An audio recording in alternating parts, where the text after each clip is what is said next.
れは東京ディープチャイナガチ中華セレクションっていう、タイトルの本なんですけど、東京にあるそういうガチ中華のお店のレストラン案内ですよね。LED とかをいっぱい使ったり、アニメーションのなんかキャラクターがいっぱい貼ってあったり、とにかくもうギラギラしているそういう、お店で、なんか日本の選手とやっぱり全然違って、すごい文化感があって面白いです。シロリンさんどう？これ率直なところ、多分初めて見たと思うのよ。ガチ中華の世界。早速行きたいです。はい。そうか。すごくラスベガスっぽいみたいですよ。ラスベガスっぽい。ラスベガスっぽいのね。すいません、ちょっと中村さん。はい。知ってる？私、独身ですよ。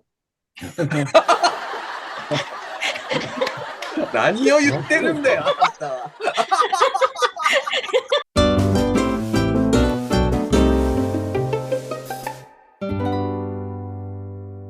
この番組はですね、世界の料理を知れば人生はもっと楽しいというコンセプトで、世界の料理好きな皆さんと食にまつわる情報で異文化交流しようという番組でございます。今回はですね、2023年、トークとしてはね、一発目の配信になりますが、シドニーさん、今年もよろしくお願いします。はい、よろしくお願いします。はい、よろしくお願いします。はい、明けましておめでとうございます。はい、明けましておめでとうございます。今年もよろしくお願いしますよ、シドニーさん。今回のテーマはですね、ガチ中華。ガチ中華？聞いたことない。何ですか？やっぱ知らないでしょ。じゃあ、ちょっとね、まずこちらの記事をちょっと見ていただきたい。これね、読売新聞の海外向けの記事なんですけど、はい、オーセンティックチャイニーズフード、without パスポート。本格的な中華っていうことなんだけど、今日本で、中国人が中国人のために作ってる中華料理。はい。要は今までの中華料理って日本人にローカライズされた中華料理、アメリカで言えばパンダエクスプレスみたいなのがあるじゃない。オレンジチキンみたいなの、あれは本場の中華じゃないわけよ。はい、その通り。オーセンティックじゃないわけじゃん。あれはアメリカ人に寄せまくった中華だよ。美味しいよ。で、あれはあるけれど、いやいや、そうじゃないんですと。中国人の人が食べてる中華料理が今日本でブームが起きてる。それをガチ中華と言ってるんですよ。そうですか？大人気ですよ。なんで大人気？いいとこ来たね。じゃあ実はね、さっきの記事なんだけど、左の隅の方に、マサと中村、名前出てるでしょ？はい。この方が、今回この記事のインタビューを受けたんですけど、この中村さんがガチ中華っていうのをすごく広めてるんですよ。で、実は一発で、なんと東京ディープチャイナ研究会代表の中村さんと、そして今回ライターでもある、松永優さんに来てもらいました。よろしくお願いします。よろしくお願いします。はい、中村さん、よろしくお願いします。この記事もそうなんですけど、昨年、たくさん取材受けられたんじゃないですか？多分20本ぐらい受けてた。20本出ますよ。シドニーさん、ぐいぐいもう中村さん来てますからね。これって多分、世界でも今後俺、そういう流れになるんじゃないかと思ってるね。だから、今、シドニーさん、ワシントンいるけど、ワシントンも増え始めるんじゃないかと。ニューヨークもロサンゼルスも増えると思うのね。アメリカ人でこのことに気づいてるのは、今、シドニーさんぐらいしかいないんですよ。気づいてる人いっぱい、言葉間違えました。誰か気づいてるかもしれないけど、まだまだ知られてないから、もうここシドニーさんは、ガチ中華、東京ディープチャイナのワシントン支部の一員だと思って今日は収録に参加してください。今日の収録を終えた時に、多分相当シドニーさんの偏差値が上がってます。はい。シドニーさんがインフルエンサーで、アメリカでインフルエンサーになってください、ガチ中華の。はい。わかりました？はい。もうパンダエクスプレス言ってる場合じゃないよっていうことです。そしてですね、中村さん、最近今度新しく本を出されたということなんですが、どういった本になるんでしょうか？これは東京ディープチャイナガチ中華セレクションっていう、タイトルの本なんですけど、東京にあるそういうガチ中華のお店のレストラン案内ですよね。いろんなお店がたくさんあるので、いろんなお店を紹介してるんですけど、このお店というのは松永さんとか僕らのメンバーのみんなが実際にお店に行って食べて、それを食レポを書くんですけど、ウェブに今ウェブの記事として配信されてるんですが、そのお店の中から選んでまとめた。なるほどなるほど。ガチ中華初心者の人にはもうこれ一冊あればとりあえずいろんな料理を楽しめるという感じですね。それぞれのお店を紹介するところにQR コードをつけてるんで、これで読み取ればそのウェブの記事にリンクなるほどなるほど。より詳しく料理とかもたくさん知ることができます。はい。はい。ということで、Amazon とか一般の書店さんでも手に入ると思うので検索していただければと思います。では今日はこのメンバーと一緒におしゃべりするだワーン。今日のテーマ参りましょう。ガチ中華最新トレンド参戦。ガチ中華、いいね、しのりさん。いいね、覚えたね。まずはですね、ガチ中華と一口に言ってもですね、いろんなタイプがあると。そこでね、ちょっと、中村さんがまとめられたね、10ジャンル、ちょっとこちらを見ていただきたいんですよ。一つは中国のいろんな地方料理とか、料理の種類で分ける分類もあるんですけど、そのなんか内装が面白いとか、新しいタイプのお店が出ているので、それをちょっと分類して、さっきの本でもこの分類で紹介されてるということなんですね。とね、いろいろ気になるんですけど、さすがにね、いっぱい全部紹介しきれないんで、僕がね、ちょっと個人的に、気になったテーマ3つをですね、中村さん、ゆうさんにですね、ちょっと解説していただきたいと思います。まず最初はですね、ギラギラ系ですね。なんかもうネーミングがちょっとワクワクしますけど、これは一体どういうジャンルになるんですか？今のこの中国の若い人たちが多分好きなお店なんですけど、お店の内装がすごい派手で、もう LED とかもいっぱい使ったり、アニメーションのなんかキャラクターがいっぱい貼ってあったり、とにかくもうギラギラしている、そういうお店で、なんか日本の選手とやっぱり全然違って、すごい文化感があって面白い。いや、どうですかこれ、もうパチンコ屋かなと思って僕最初、新装回転オープンみたいな感じになってますけど。すごく派手。ねえ。いや、すごいな。ギラギラしてるでしょ。なんか天気もいろいろあったり。これとか、招き猫のなんか進化系かなんかわかんないけど、ギラギラの。そうですよね。腕だけでかくなってますけど。これも私初めて見ましたね。今まで招き猫といえば日本の招き猫でしたからね。間違いなく進化版。遊び心だと思います。そうですね。遊び心で。そういう遊び心があるんですね。いや、僕なんかちょっとわかんないですけど、ゆうさん、こういうギラギラ系っていうのは、中国の本土でもあるんですか？普通にありますね。もともと多分中国人ってやっぱりパワフルなところをね、好む傾向があるんですよ。なので、店内の装飾とかも普通に赤使ったり、本当にギラギラ系のもの、銀色とかね、結構普通に金とか銀とか普通に使います。プラス LED とかさらにバージョンアップさせてる感じなんですよね。なので私も初めてこのお店行った時に、一瞬でね、帰国したかという錯覚をね、覚えました。やっぱそういう感覚があるんですか？中国の SNS に投稿したら、いろんな人から、いつ帰ってきたのって言われて、いやいや、これが東京。そういう風に見えちゃうんだ。そうなんですよ。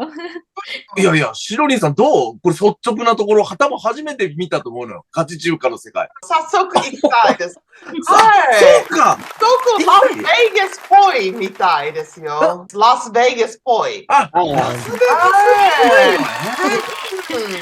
ぽい。いや、この間そういえばなんかシロリンさん、ギラギラしたバーで寿司食ってたもんね。同じか。はい。あんまりなんかそういうわびさびとは全く逆の世界じゃない。ギラギラしてるところで。なんか俺はなんか正直落ち着かないんじゃないかと思ってるんだけど。でもやっぱりそれはエンターテインメントだから。もうエンターテインメントだからってことですか。ああ。慣れですよ、慣れ。慣れ。すぎます。これ、中野さん、デザインのなんか特徴とかなんか、これなんかどういう感じになるんですか？女の子のキャラがいますよね。もともと中国の伝統的な、水光伝に出てくる、ちょっと女の人のキャラクターがすごく現代化されているんですけど、そういうのをゴーチャオって言って、今中国のその伝統的なその文化とその現代文化みたいなのをこうミックスしたような、ちょっと日本のアニメも影響を受けたみたいな、なんかそういうのが。そういうことなんだ。最近ね、このゴーチャオの内装のお店がすごく増えてますね。そうなんだ。他にも池袋とか大久保とかにあるザオメン館というお店があるんですけど、これ串焼きのお店なんですけど、ここも、これはゴーチャオっていう内装はないんですけど、すごく LED とかいろんなギラギラしたサインをいっぱい使ったりする内装で、なるほど。その一種ですね。こういうタイプもあるんですね。ミュージックビデオみたいなの流してたりね。なんかちょっと、秋葉原のなんか、オタク系の人が行くような、なんか、そういう感じではないですか、これは。でこの、なんか、イラストの、売ってる男の子が、中国の芸能人で、その、中国の芸能人がね、イメージキャラをする飲食チェーンって結構あるんですよ。そうなんですか。ちょっと補足させてもらうと、イラストがですね、中国の伝説の中の、男の子をまた合体させてるんでしょうね。この現代の芸能人と、その元々の人間は、伝説の中の2つのね、車輪のような木の車輪あるじゃないですか。でもなんかバイクっぽく、バイクじゃないですか、これ。だけど、この火がついてて、さらに、この周りのなんていうのかな、帯のようなパンダの周りとか、こう、空を飛んでる部分もあるじゃないですか。今調べてないので、確信はないんですけど、でもかなり高い確率で、中国の昔の伝説の中に出てくる神の子供っていうのがいたんです。こことアイドルが合体してるような。こういう発想ってやっぱりゴーチャオだと言えるんだ、ね。なるほど。そういうことか。例えば日本で言ったらジャニーズのアイドルが源氏物語の物語と融合してみたいな考え方としてはそういうことなんですね。面白い。シロニさん今なんとなく分かった。分かんないけど、ワシントンのなんか、偉人伝にね、ちょっと、今時のジャスティン・ビーバーが絡んでるみたいな。説明になってるから。でもそういうことなんだよね。ちょっと昔のストーリーがあって、今の人と融合してる感じなんですね。ワシントン DC は、このレストランがある。来週見学するつもりですよ。はい。こういうのあるの？はい。じゃあ、ちょっと、シロニさん、またワシントンレポート頼みますよ。はい。すいません、ちょっと、中村さん。はい。知ってる？私、独身ですよ。何を言ってるんだよ、あなたは。一応、中野さん、説明しておくと、昨年ね、ちょっと離婚しちゃって、今、独り身になったんだよね。中村さんが照れてるじゃない。ガチ中華でね、その時はデートしましょうっていうところでね。はい。じゃあね、実際ね、店構え分かったんですが、あそこではどんな料理とか提供されるんですか？中国の若い人たちがやっぱり客層も多いので、辛い料理、四川料理みたいなのが多いですね。最初のお店は、四川料理の中でもすごく今流行しているカオユイっていうんですけど、これはね、白身魚をすごい辛いスープで野菜と一緒にこう煮込んだような料理で。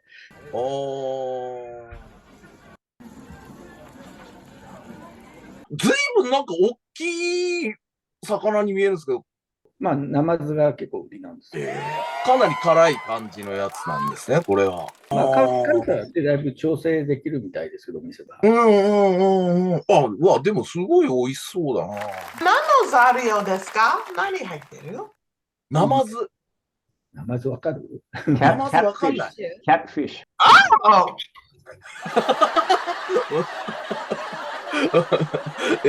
ユウさん、タラとかかああいう感じに似てるんですよね。白身のね。白身魚に似てる。フィレオフィッシュみたいなもんだよ、シドニーさん。魚すごく油っぽいよ。うん。そうですね。油っはい。ぽい。油っぽいよ。はい。他にはどんな料理があるんですか？ザリガニの料理なんかがありますね。シドニーさん、ザリガニだってザリガニ。ザリガニ、何これ？アメリカでも食べると思うけど、ね。アメリカでも南の方だとザリガニを食べるんじゃないかな。そうなんですか。うわー、うわ、ほんとザリガニだよ。ニンニクとかたくさん入れて、こう。はいはい。これはなんすか？カエル。カエル。美味しいですよ。鶏肉に近い感じですよね。美味しいですよ。ああ、まあ、慣れなのかな。まあ、メインはウシガエルですよね。そうカエルであれば何でもいいっていうわけじゃなくて。じゃなくて、ウシガエルはでっかいやつ。のでね。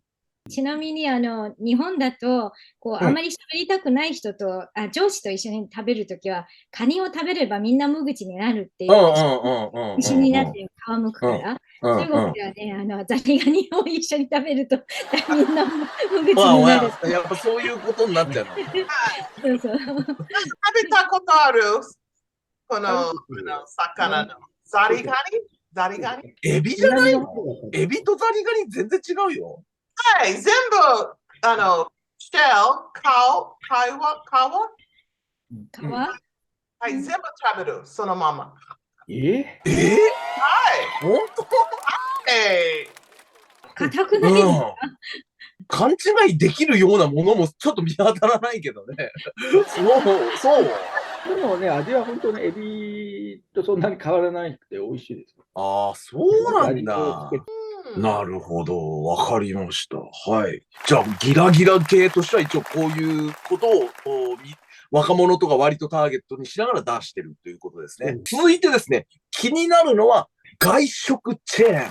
これね、僕、全く分かってなくて、結構東京都内見るだけで結構あるもんなんですか？結構ありますよ。要するに日本にね、吉野家とかサイゼリヤとかあるでしょ。それ同じような外食チェーンが中国にたくさんあって、それが日本に出店してきてるんです。にどんどん来てると。そうそう。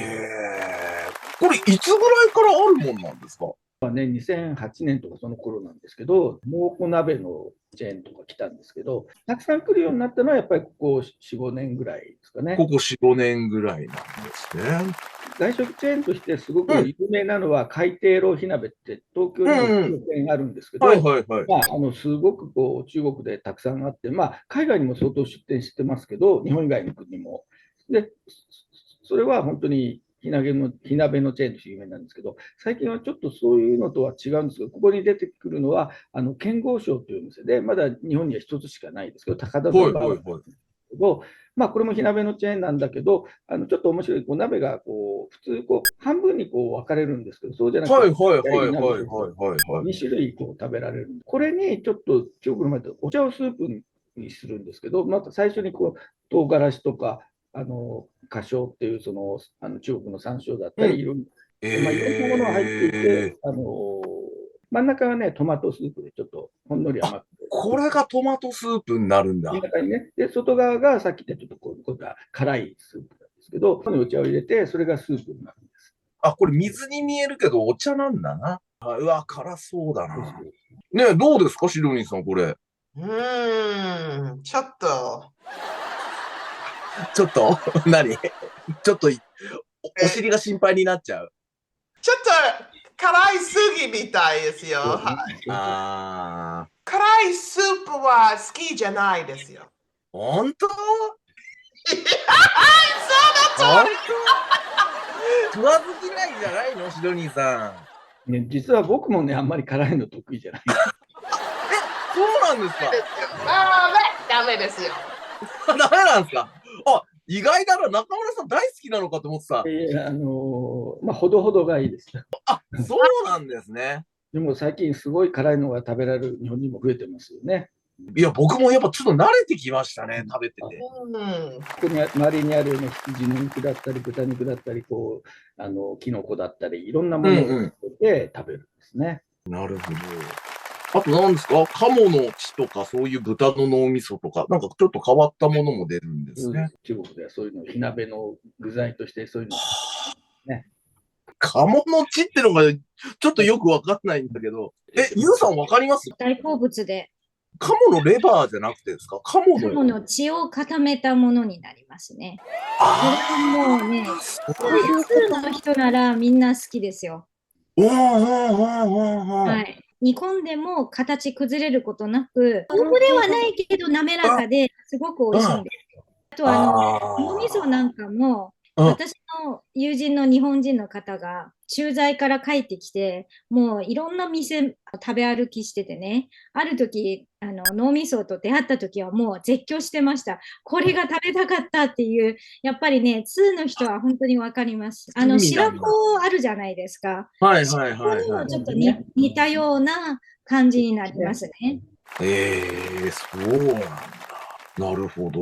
はい、わかりました。はい、中野さん、続いて他におすすめのチェーン店ありますか？今、東京に結構4、5、6店あるのが、洋国服というマーラータンっていうね。マーラータンなんですか？マーラータン。マーラータンっていうのはね、もともとこう四川省では火鍋を食べてたんですけど、火鍋ってみんなでつついて食べるものなんだけど、だんだんこう一人でも食べるようなこうサイズが小さいこう一人火鍋みたいなものがだいぶ出てきたんですけど、それがまたこうさらに進化して、その外食チェーンになるとこう自分でいろんな中に入れる具材を選んで、最後に麺なんかを入れて一人で食べる。なるほど。ラーメンではないんだけど、そういうマーラータンとかすごく中国で流行って、韓国なんかもたくさんできました。それで日本にも来たっていう感じ。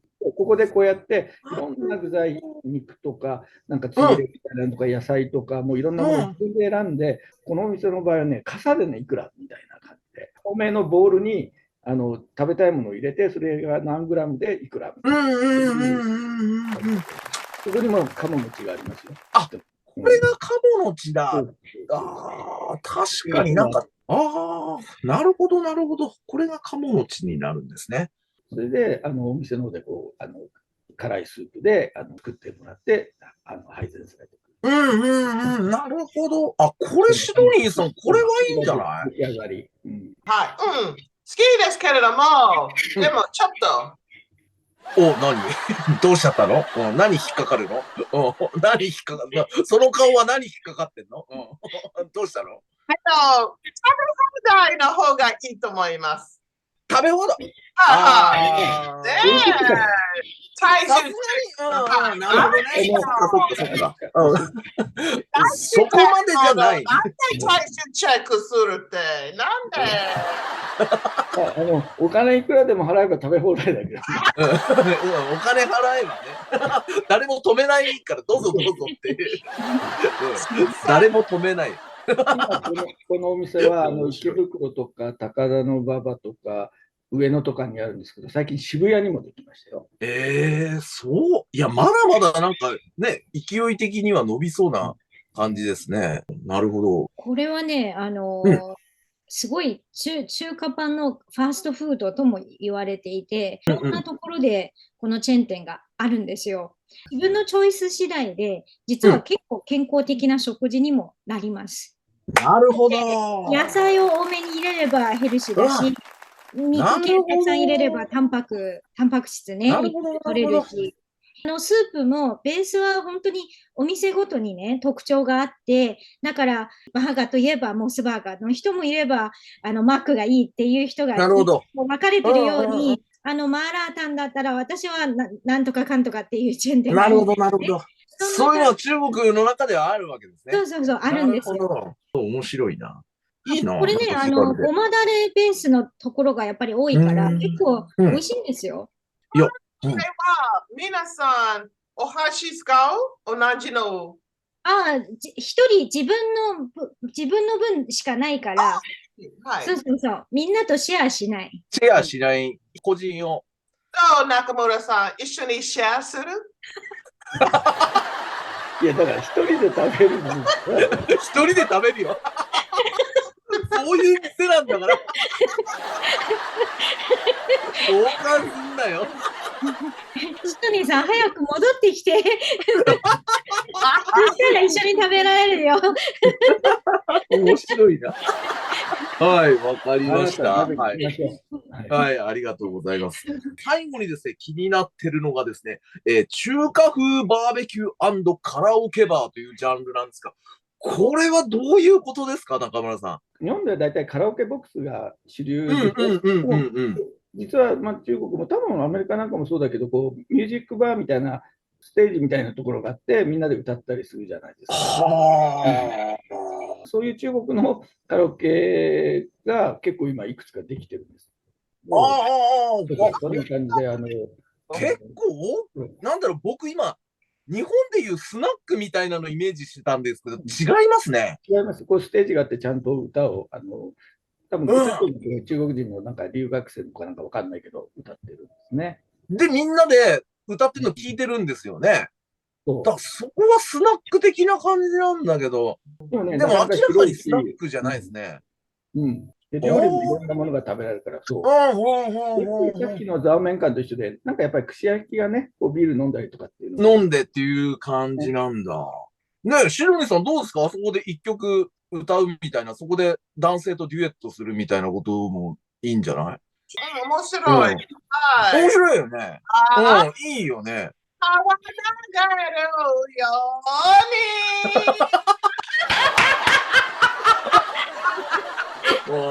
に。なんか急に人生感じさせちゃうよね。一つこの中国式カラオケの日本人からするとちょっと困ったなっていうのはね、専属のね歌手みたいな人がいるんです、必ず。